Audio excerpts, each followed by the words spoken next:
তো গাইস অনেকদিন আগের একটি ভিডিও তোমাদের সঙ্গে শেয়ার করি তখন বাবা ওখানে ছেড়ে দাও, ওখানে ছেড়ে দাও, ওখানে রেখে দাও, ছেড়ে দাও। রেখে দাও গাড়িটা বাবা, ওখানেই রেখে দিলাম। ওইদিকে কিন্তু চলে এলো, কিন্তু এতক্ষণ ওখান থেকে আসতে পারছিল যেহেতু একটু কাছে দিচ্ছিল। এবারে কিন্তু ও একদম জোরে ফেলে দিয়েছে, তার জন্য ওখানেই ও তুলপাড়ে খাচ্ছে। এবারে ও কী করে আসবে বলতে বাবা, কী করে আসবে? ও কি আর আসতে পারবে ওখান দিয়ে? ওখান দিয়ে আসতে পারবে না ও। নিয়ে আয়, যা টেনে নিয়ে আয়। যাও ওখানে নিয়ে আসো তো বাবা, তো অত দূর দিলে আসতে পারে? এতক্ষণ আসতে পারছিল। ধরো আসতে পারে তাহলে কি না, যাও নিয়ে আসো। এই যে কি করছি আর ওখানে দেখছি দিলাম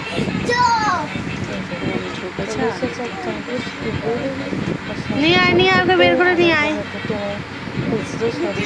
বাবু তুলে গেছে চেয়ারে এনেছিলাম।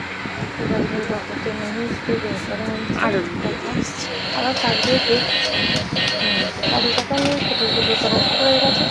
বাবাকে নিয়ে বয়সটা আজকে নতুন কিনে নিয়ে দিয়েছে। আর এই যে অনেকক্ষণ ধরে খুঁটিয়ে করার পর নাকে তো ওটাকে ছুঁড়েই করে দিয়েছে। আবার তো 3-4টা খোলাও মেরে দিয়েছে। দেখো পুরো খোলা খোলাও মেরে দেবে। তবে গাড়িটা খুব সুন্দর সুন্দর মিউজিক বাজছে, একা একা চলছে, যেদিকে যাচ্ছে ধাক্কা লাগছে, আবার ব্যাক করে একা একাই চলে আসছে। সঙ্গে ভিতরের যে চাকাগুলো সেগুলোও করছে। এটাই একটা খুব